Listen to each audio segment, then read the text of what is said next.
I just did this sketch and I was playing around with textures in the sky, and I really liked the way it came out. It was quite a nice effect, so I thought I'd press record on the camera quickly and then do another demo, do a different painting, and just show you how I got that effect. And I used a tea light candle, a little wax candle, and I'll show you what I did with that in a minute. I'm going to do something a little bit abstract, I think, and it's in somewhere in the style of Fred Cumming, who's a fantastic artist, sadly no longer with us, but I really like his style, bordering on the abstract really. Lots of strange shapes in the skies that he achieved. So he worked mainly in oil, but I'm going to work in watercolour. I'm going to use this candle and drag the candle across the sky, and everywhere I want a little bit of white to be is where I'm going to add the candle.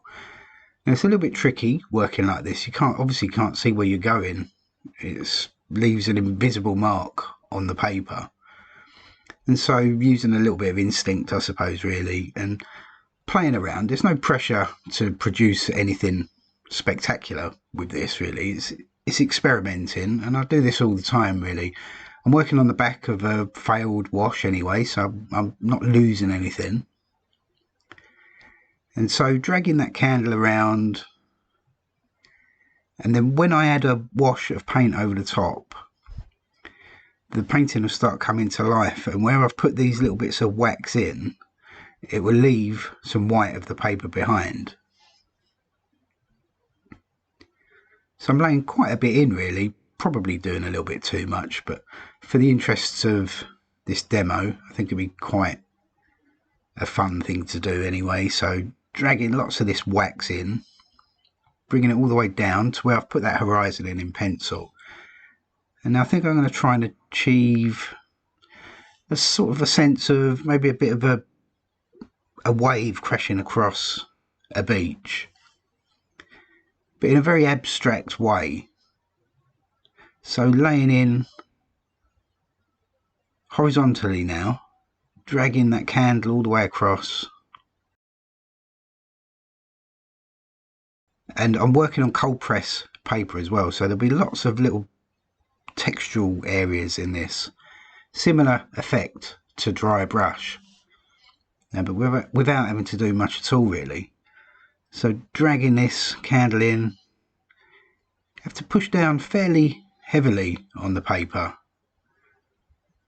It's relatively hard candle, so really pushing in quite hard onto the paper. Not worried if it dents it slightly or anything like that. So I think that'll do. That's enough wax on there, and now there are a few little bits where the candle's broken up. I need to drag that off of the paper. I don't want that to get caught up in my brush or anything like that, so very lightly drag those little bits off.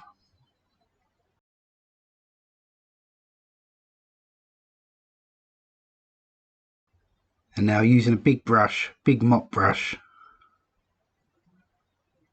let's pick up a little bit of cobalt blue, a little bit of ultramarine as well, some of the greys in the palette. Colour's not really important for this, but if I drag that paint over quite wet, and you can see there straight away where I've added that candle in and the wax is sitting on the paper, the water won't go through it at all. So obviously wax is waterproof, so dragging the water over the top of that wax, it leaves behind the shape of where I dragged the candle across. And so I've got some interesting shapes happening already. I've got some light red that I mixed in, or alizarin I should say, that I mixed in there. And so very lightly with the brush, dragging that across. I don't want to be too heavy with it. Let's pick up a little bit of raw sienna. Drag some of that in as well, and I can build up a wash all the way over the top. I can bring it all the way down, and everywhere I've laid in some of that candle wax, it's repelling the water and leaving behind a little white mark. And so bring that all the way down to the horizon.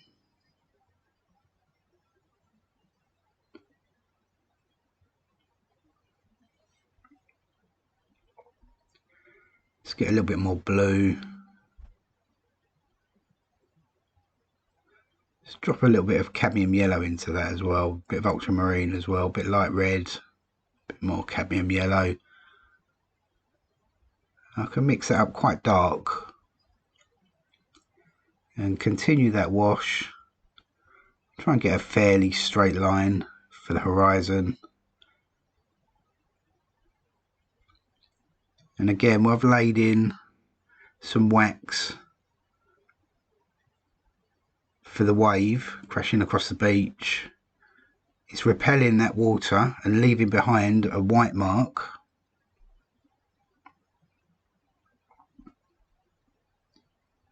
So really quite quickly I've built up this scene with some sky and some waves crashing, and just by adding that little bit of wax it leaves behind the white of the paper and you can't paint over it at all.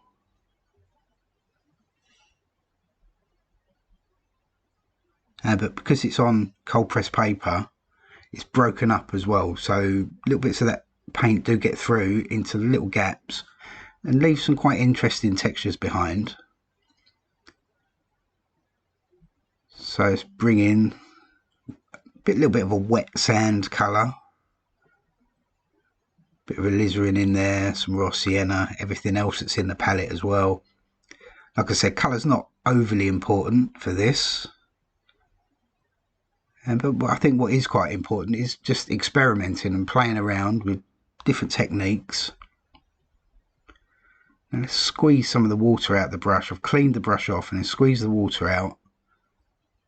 Squeezed it out onto my piece of towel there.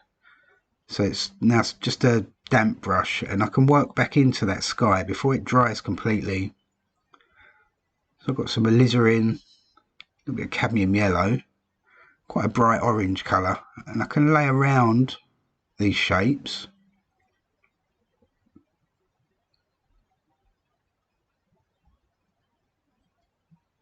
Now working in a fairly abstract way as well. I don't want to be too uniform about any of this. I want to really create some fairly unusual shapes in the sky.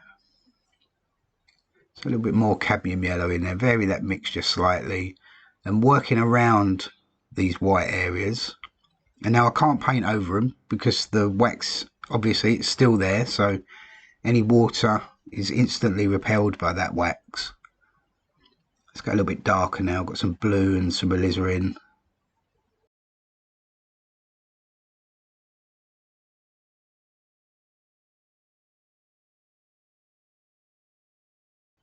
A very light touch with the mop brush.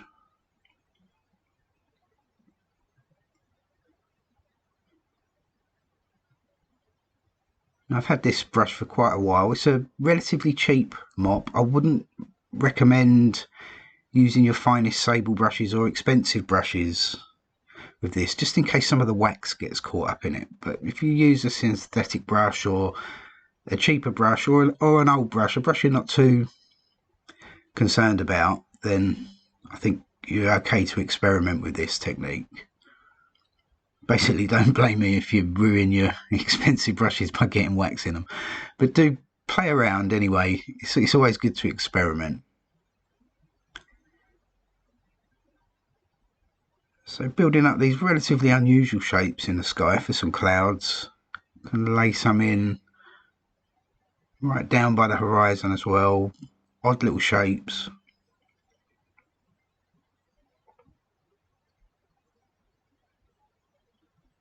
Let's touch a little bit more blue into that mixture. I can drag some darks across the foreground.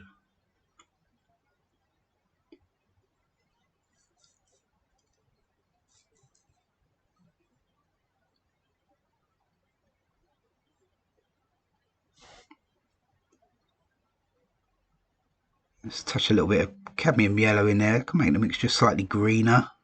Drag some texture across the foreground very lightly. Little bits of dry brush. mixed in with those little bits of white left behind there.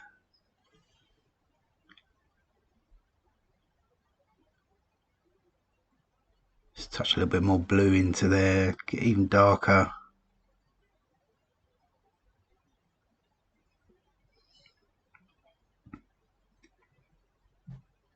Now, on purpose, really not going for any detail, not going for any real form. I'm trying to keep this as abstract and loose and slightly ethereal as well, slightly unusual.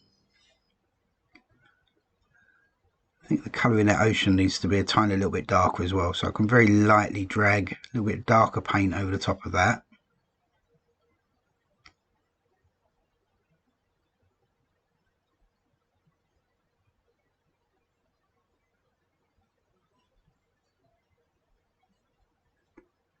I'm kind of on purpose not taking too much care about any of this really. Allowing the brush to make little marks.